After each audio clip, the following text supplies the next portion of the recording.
Hello, my name is Bailey McCrae, and today I will be talking about the initiative and referendum process in Arizona. These two processes are key aspects of direct democracy in our state. They give voters the power to shape laws directly, either by proposing new ones or by approving or rejecting laws that the state legislature has already passed.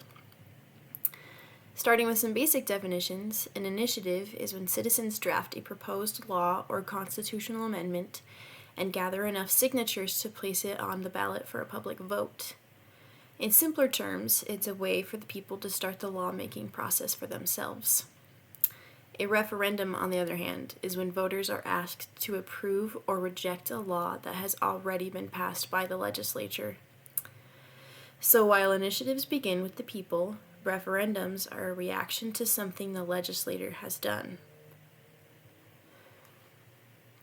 In Arizona, an initiative is created by first having the supporters of the initiative write out the entire proposed law or amendment, and then submit a 100-word summary and apply for a serial number with the Secretary of State's office. Once they receive approval, they can begin collecting signatures from registered voters. For a statutory initiative, which creates or changes a regular law, they need signatures that are equal to 10% of the total votes cast in the most recent governor's election. However, for a constitutional amendment, 15% is required. The petitions must be filed at least 4 months before the general election, and if enough signatures are collected and verified, the initiative then goes on the ballot. A majority vote is required for it to pass, and if the initiative deals with taxes or certain revenue-related changes, it needs a 60% supermajority. Now let's take a look at how referendums work. There are two types in Arizona. The first is a legislative referendum, and the other is a popular referendum. A legislative referendum is where the state legislature decides to put a proposed law or amendment on the ballot for voters to approve. This often happens with constitutional amendments, since the legislature can't change the state constitution on its own. A popular referendum, also known as a veto referendum, allows citizens to try to overturn a law that was passed by the legislature.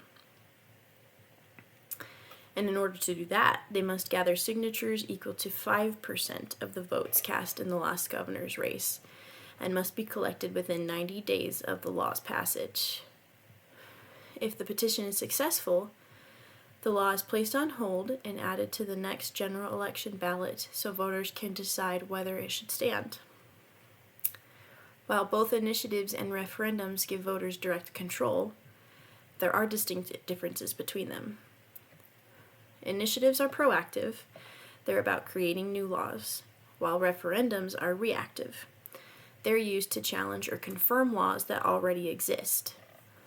Initiatives require a higher number of signatures and more planning.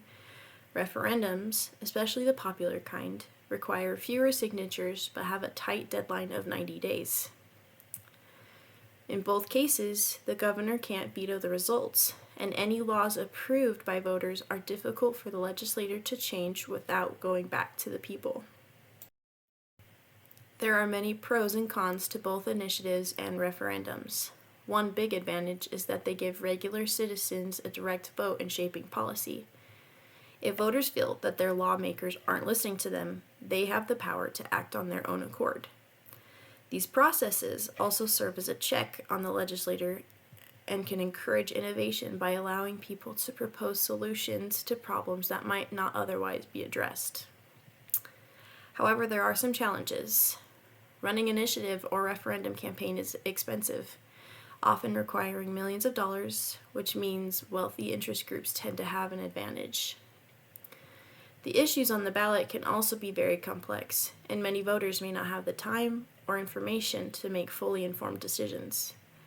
In some elections, there are so many ballot measures that voters can become overwhelmed or confused, which lowers participation and may lead to poorly understood outcomes.